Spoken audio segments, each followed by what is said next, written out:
Complement পদ্ধতি ব্যবহার করে 8 থেকে -5 কিভাবে যোগ করা যায় সেটি আমরা এই ভিডিওটিতে দেখব। এরকম যদি আমাদের কোনো সংখ্যা থাকে 8 এবং 5, তাহলে আমাদের কি করতে হবে দেখে নেওয়া যাক। প্রথমে আমাদের যে কাজটি করতে হবে সেটি হচ্ছে ধনাত্মক সংখ্যাটিকে বাইনারি সংখ্যায় রূপান্তর করতে হবে। আমরা আমাদের কোডটি লিখে ফেলি।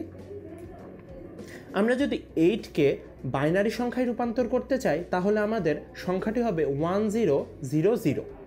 তাহলে আমরা যদি 8কে 8 বিটে লিখতে চাই তাহলে আমাদের প্রথমটি হবে সাইন বিট, পরে আমরা 3টি বিট যোগ করব এবং আমাদের যে 4টি বিট রয়েছে এটি লিখব। আমরা বাম পাশে যতগুলো চাই শূন্য বসাতে পারি, কারণ আমাদের বামে শূন্যর কোনো দাম নেই। এখন -5-এর কি করা যায়? আমরা প্রথমে 5কে বাইনারি সংখ্যায় রূপান্তর করি। আমরা 5কে 8 বিটে লিখে ফেলি।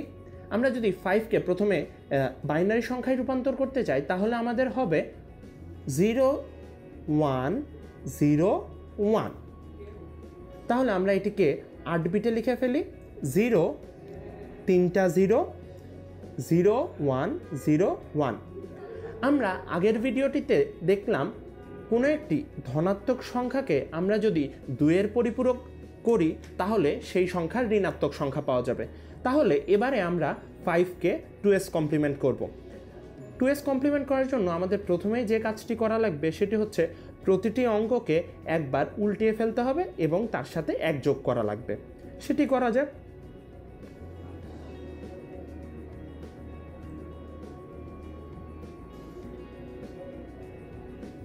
এটি আমাদের 1s কমপ্লিমেন্ট হয়ে গেল। এবারে এটির সাথে আমরা যদি 1 যোগ করি তাহলেই আমরা 2s কমপ্লিমেন্ট পাবো। এবারে আসা যাক। 1 আর 0 যোগ করলে আমাদের হয় 1, এখানে 1 0 1 1 1 1 এবং 1। এটি আমরা পেয়ে গেলাম 8 বিট রেজিস্টারে -5। আমরা এটিকে এবার 5-এর সাথে লিখে ফেলি। 1 4টা 1 0 1 1 0 1 1।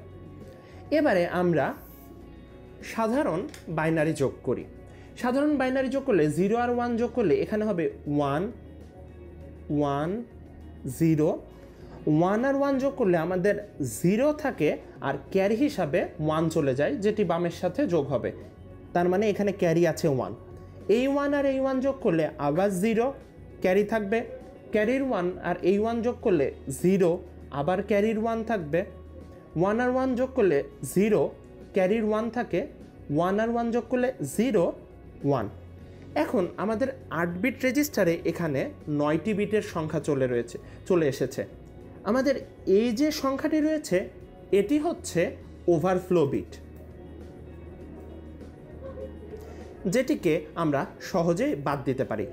এবং আমাদের এই যে সংখ্যাটি রয়েছে কিংবা বিট রয়েছে এটি বরাবরের মতোই সাইন বিট থাকবে। এখন যেহেতু এখানে 0 রয়েছে তার মানে সংখ্যাটি হচ্ছে একটি ধনাত্মক সংখ্যা এবং আমাদের যোগফল আমরা পেলাম 1 1। এখন আমরা যদি 1 1 এই বাইনারি সংখ্যাটিকে দশমিক সংখ্যায় চিন্তা করি তাহলে আমরা সহজেই বুঝতে পারবো 1 আর 1 মানে হচ্ছে 2 আর 1 যোগ করতে হবে। তার মানে 2 আর 1 যোগ করলে 3 হয়। তার মানে এর মানটি হচ্ছে 3।